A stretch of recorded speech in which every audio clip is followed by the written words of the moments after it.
सलोनी, अब देखना India A to Z। Hi, मैं हूं Shravan of Nadeem Shravan team. India A to Z news देखने वाले सभी को बहुत बहुत बधाई। Hi, this is Rama Sen and you're watching India A to Z News Channel. नमस्कार दोस्तों, मेरा नाम मुकेश ऋषि है। जितने भी मेरे दोस्त लोग India A to Z news channel देखते हैं, मैं उन्हें शुभकामनाएं देना चाहता हूँ। All the best. ग्राम प्रधान है, शबनम नाम है और मैं इस गांव से ताल्लुकात रखता हूँ। तो सर, मैंने यहाँ पे काफी काम कराए हैं और आपने गांव में भी पूछा ही होगा। इंटरलॉकिंग और अस्पताल भी, स्कूल बढ़िया करा दिए। सर, आपके जीतने से पहले गांव की मुख्य समस्याएं क्या थी? हमारे जीतने से पहले गांव के रास्ते भी ठीक नहीं थे और गंदी नालियां थी, अस्पताल भी नहीं था, स्कूल ठीक नहीं थे, गांव में पानी नहीं आता था, टंकी भी नहीं थी, टंकी चालू नहीं थी। सारी चीजें ये हमने अपने कार्यकाल में कराई हैं। जैसा कि अभी जल्दी में दोबारा भी चुनाव आने वाला है। जी जी। आपको क्या लगता है कि क्या काम अधूरे रह गए जो दोबारा भी उनको जरूरत है? हमारी सर खाद की गोदाम की बिल्डिंग पास हुई भी है। इस लॉकडाउन की वजह से, इस महामारी की वजह से वो काम रुका हुआ है। पंचायत घर भी हमारा आया हुआ है, इस वजह से वो पंचायत घर भी रुक गया है। और खाद गोदाम जो किसानों की समस्या थी, वो सबसे पहले हमने पास कराया था। वो सर, ये आपके राशन डीलर की जो शिकायत है, जो राशन गरीबों को वो कम दे रहे हैं, सर इसके बारे में क्या कहना चाहेंगे? सर, राशन डीलरों की शिकायत नहीं है। ऐसा होता है सर, जैसे हमारे 7 राशन वो हैं यूनिट, उसमें से 3 यूनिट कम हो गए, पीछे से कट जाते हैं। अब उस पर नेट पे चेक करते हैं तो वो कटे हुए होते हैं, फिर वो दोबारा जाकर डीलर उसको चढ़वाते हैं। तो राशन धारक ये कहते हैं कि हमें डीलर राशन कम दे रहा है। राशन डीलर कम नहीं दे रहा। जब राशन डीलर को 3 यूनिटों का राशन आ रहा है तो वो 7 का कैसे देगा? नहीं दे पाएगा ना। तो ये वजह है। ऐसा नहीं है कि राशन डीलर अपनी जानिस्ता राशन कम दे रहे हैं। राशन कम नहीं दे रहे, राशन पूरा जा रहा है। राशन वो पूरा देते हैं, जितना आता है उतना देते हैं। अब ऐसा भी समस्या है लोगों की, जैसे मान लो हमारे 10 किलो गेहूं है और 10 किलो चावल है, तो बहुत से लोग कहते हैं राशन डीलर से, जी हमें तो 20 किलो गेहूं दे दो। तो राशन डीलर को तो सभी का देखना पड़ता है ना। सर, अभी आप कुछ बता रहे थे लकड़ी चोरों के बारे में, आपने अभी कुछ बताया था, सर उसके बारे में क्या कहना चाहिए? सर देखिए, ऐसा है, लकड़ी का तो ये अलग विषय है। तो ये बाहर के लोग थे जी, तो ये मेरे गांव का मसला नहीं है जी। ये बहादुरगढ़ का था।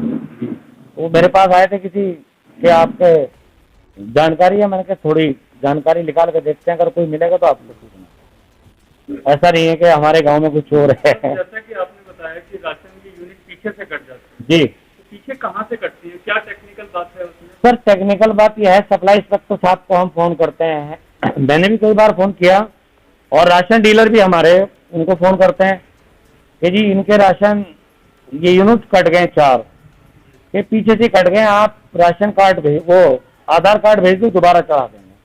3-3, 4-4 बार राशन कार्ड, आधार कार्ड दे दिए, तो वो फिर भी इसमें समस्या आ जाती है।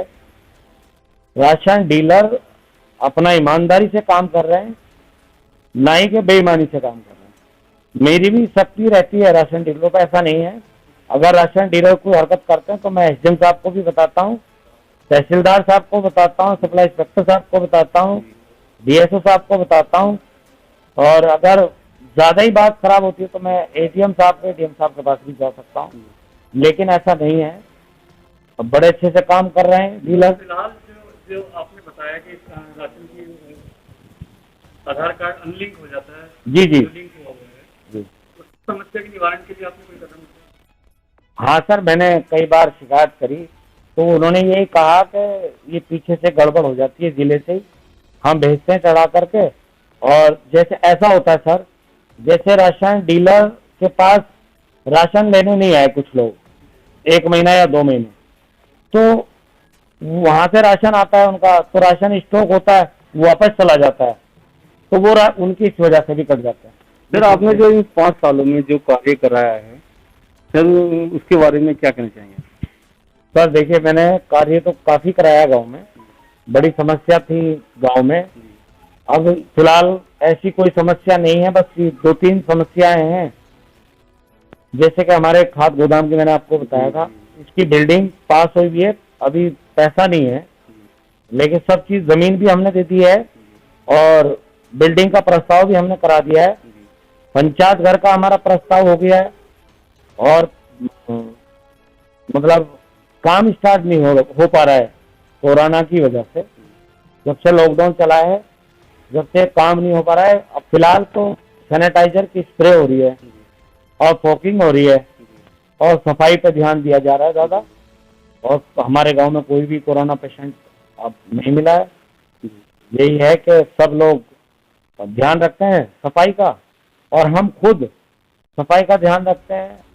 हफ्ते में 4 बार हम सैनिटाइजर की स्प्रे कराते हैं और फॉगिंग कराते हैं और सफाई का काफी अच्छे से ध्यान रखते हैं। ऐसा नहीं है, हमारे गांव में आप कहीं भी किसी भी गली में आप चले जाएं, कहीं भी कूड़ा करकट नहीं मिलेगा, सब साफ सुथरा गांव मिलेगा। सारी गलियां, थोड़ी बहुत गलियां जो भी रह गई हैं उनका प्रयास ये करेंगे इसी साल हो जाए, चुनाव से पहले पहले हम करा दें।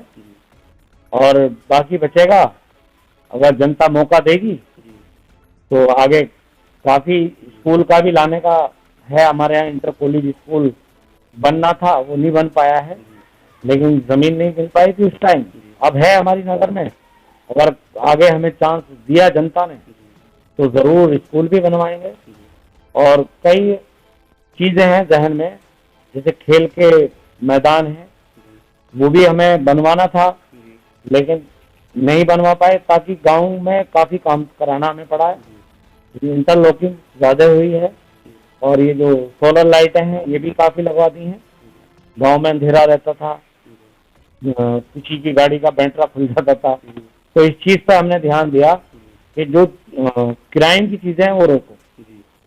तो हमारे साथ सब चीज ठीक है, अच्छे से हमने काम किया, सरकार का सहयोग पूरा मिला, अधिकारियों का, शासन प्रशासन का हमें पूरा सहयोग मिलता है, तो हम काम कराते हैं और अच्छे